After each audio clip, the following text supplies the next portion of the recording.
Good evening friends. आज हम लोग बिहार का भूगोल प्रारंभ कर रहे हैं और बिहार के भूगोल के भाग एक आज का जो वीडियो होगा वो भाग एक है और इसमें आज हम लोग बिहार का समान परिचय देखेंगे। आप ये देख रहे हैं कि बिहार में पटना में बना ये सभ्यता द्वार है और काफ़ी खूबसूरत है। आप लोग जब पटना बिहार की राजधानी जाएंगे तो ज़रूर देखेंगे इसको। तो आज हम लोग समान रूप से जानने की प्रयास करते हैं कि बिहार का भूगोल मेन रूप से क्या क्या हम लोग को अध्ययन करना होता है। हर तरह की परीक्षाओं में खास करके बिहार स्पेसिफिक जितनी भी परीक्षाएं होती है उसमें प्रश्न पूछे जाते हैं और वैसे भी बिहार के नागरिक होने के नाते बिहार का एक समग्र आपको जानकारी होना चाहिए।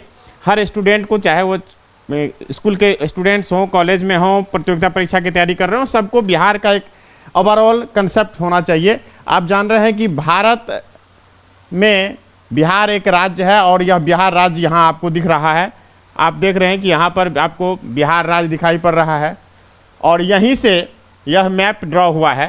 तो बिहार की जो स्थिति है मैप में, यह आपका कर्क रेखा है। आप जान रहे हैं कर्क रेखा है, तो कर्क रेखा के उत्तर में बिहार की स्थिति है और बिहार पूर्वी गोलार्ध में पड़ता है। तो दो मुख्य बात आपको समझना है कि बिहार की स्थिति जो है कर्क रेखा से उत्तर है और बिहार पूर्वी गोलार्ध में पड़ता है और यह बिहार का मैप है। आप देख रहे हैं कि बिहार का मैप, बिहार के उत्तर में नेपाल एक देश है और इसके बाद जो बिहार के पड़ोसी राज्य हैं उसको भी हम लोग देखेंगे। कौन कौन से पड़ोसी राज्य हैं? उत्तर प्रदेश है, पश्चिम में, पूरब में वेस्ट बंगाल है और दक्षिण में आपको झारखंड है, उत्तर में तो आपने देखा है नेपाल है। इसको इंडिया के मैप में देखिए तो जस्ट देखिए, यहाँ पर नेपाल आपको दिखाई पड़ रहा है और यहाँ पर ये झारखंड है, ये वेस्ट बंगाल है, यहाँ पर वेस्ट बंगाल है और ये उत्तर प्रदेश है। तो आप यहाँ से आपको ये पिक्चर मिल गया कि बिहार की जो चौहद्दी है वह किस रूप में है।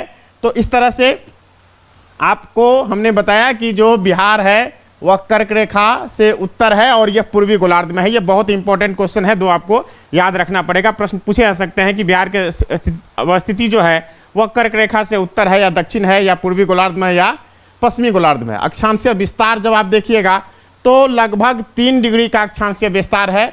24 डिग्री 10 मिनट 20 मिनट 10 सेकेंड से लेकर के जो 27 डिग्री 31 मिनट 15 सेकेंड, यह जो है अक्षांशीय विस्तार है इसका और ये देशांतरीय विस्तार है। आप जान रहे हैं कि यदि आप ग्लोब में जानते हैं तो ये आपके अक्षांश हैं, ये सारे और ये सारे के सारे अक्षांश हैं और ये जो है ये सारे के सारे क्या होते हैं? देशांतर होते हैं। तो देशांतरीय विस्तार जो है वह कितना है? आपको 83 डिग्री 19 मिनट 15 सेकेंड से लेकर के 88 डिग्री 17 मिनट 40 सेकेंड, यह लगभग 5 डिग्री का देशांतरीय विस्तार है। तो अक्षांशीय विस्तार जो है वह 3 डिग्री का है और लगभग 3 डिग्री का है और लगभग 5 डिग्री का देशांतरीय विस्तार है। और इसका क्षेत्रफल जो है, बिहार का क्षेत्रफल 94,163 वर्ग किलोमीटर। ये डाटा आपको याद रखना होगा। मोटा मोटी अक्षांश के रूप में आप 24 डिग्री 20 मिनट याद रखिए, 24 से 27 और 83 से 88, 24 से 27 और 83 से 88, ये आप याद रखिए। चूंकि क्या कहते हैं,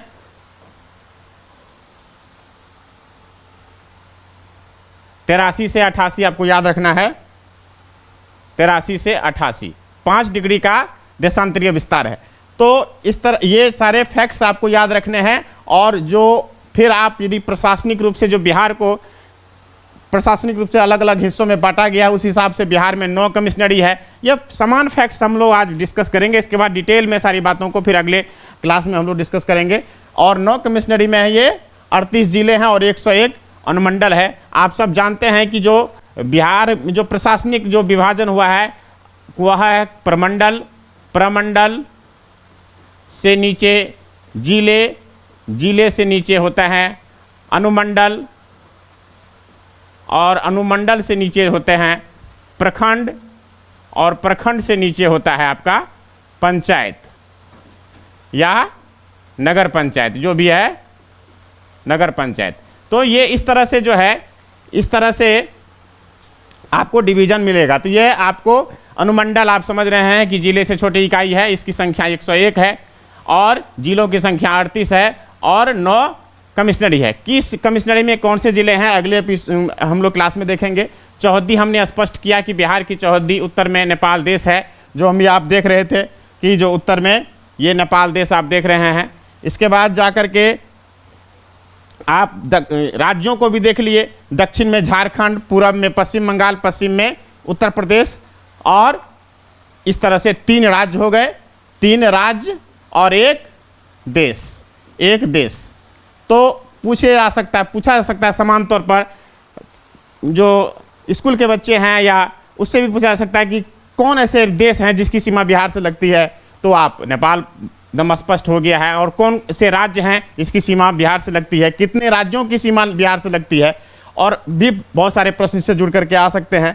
तो इस तरह से हम लोग यहाँ पर आपने देख लिया। अब देखेंगे कि जो नेपाल है, नेपाल से बिहार के किस जिले की सीमा लगती है, उससे आपको जिलों का भी ओवरऑल व्यू आ जाएगा। आप देख लीजिए 1 नंबर, 2, 3 किशनगंज, अररिया, सुपौल, 4 मधुबनी, सीतामढ़ी, 5 पूर्वी चंपारण, 6 और पश्चिमी चंपारण 7। तो इसका मतलब है 7 जिले हैं जिसकी सीमा जो है नेपाल से लगती है, नेपाल से। अब ये आपको ये याद भी रखना होगा दिमाग में, यहाँ किशनगंज से शुरू करना है और पश्चिमी चंपारण तक, किशनगंज, अररिया, सुपौल, मधुबनी, सीतामढ़ी, पश्चिमी चंपारण, पूर्वी चंपारण, पश्चिमी चंपारण।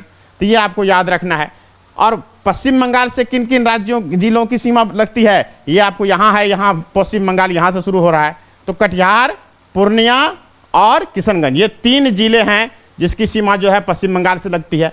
आप यहाँ से शुरू करेंगे तो ये झारखंड से सीमा लग रही है, भागलपुर की 1, 2 बांका, 3 जमुई, 4 नवादा, 5 गया, 6 औरंगाबाद। यहाँ 6 जिले की सीमा जो झारखंड से लगती है। फिर आप चलेंगे, नहीं ये 7 रोहतास की भी सीमा लगती है।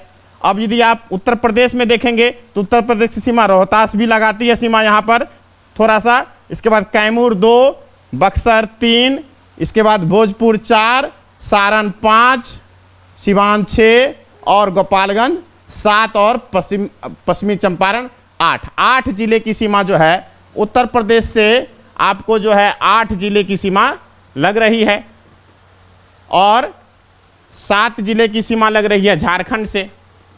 झारखंड से जो है आपको 7 जिले की सीमा लग रही है। और कौन कौन जिले हैं आप देख रहे हैं। और फिर जो है पश्चिम बंगाल से आपको, पश्चिम बंगाल से 3 जिलों की सीमा लग रही है, और नेपाल से 7 जिलों की सीमा लग रही है। इसमें कुछ ऐसे जिले हैं जिसकी सीमा पश्चिम बंगाल से भी लगेगी और जो है झारखंड से भी लगेगी। जैसे आप देख लीजिए कि ये झारखंड से लगेगी, इससे ये जो है आपको कटिहार है, कटिहार की सीमा वेस्ट बंगाल से भी लग रही है और झारखंड से भी लग रही है। इस तरह से आपको बहुत मैनेटली आकर के समझना है। जैसे आप यहाँ देख लेंगे कि जो रोहतास है उसकी सीमा झारखंड से भी लग रही है और उत्तर प्रदेश से भी लग रही है।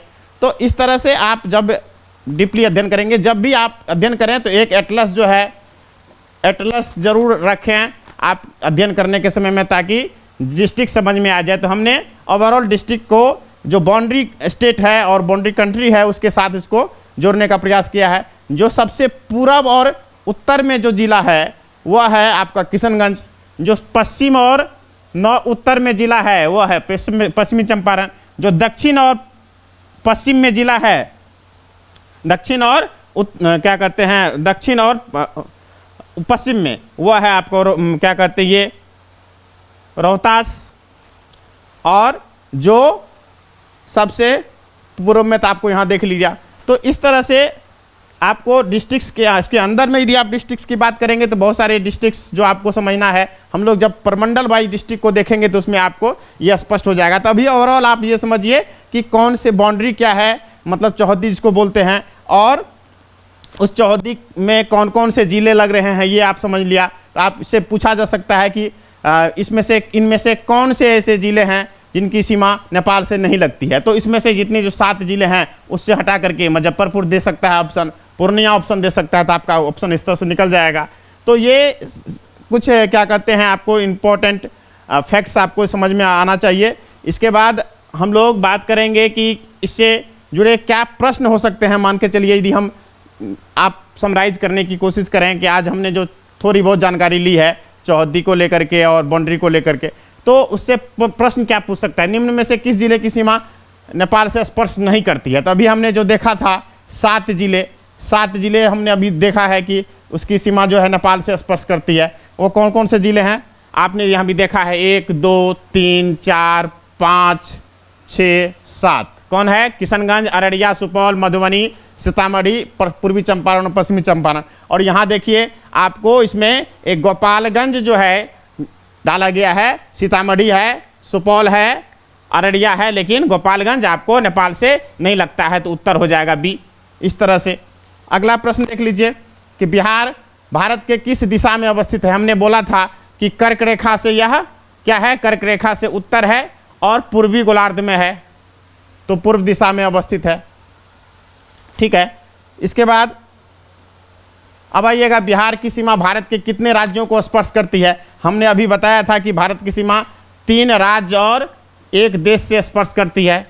ठीक है, आप वो 3 राज्य कौन से हैं आप देख रहे हैं कि आप देख लीजिए 3 राज्य कौन से हैं, ये पश्चिम बंगाल, उत्तर प्रदेश और झारखंड अभी डिस्कस कर चुके हैं। इस तरह से जो है आपको उत्तर क्या हो जाएगा इसका, 3 राज्य से स्पर्श कर रहा है, तो उत्तर हो जाएगा बी।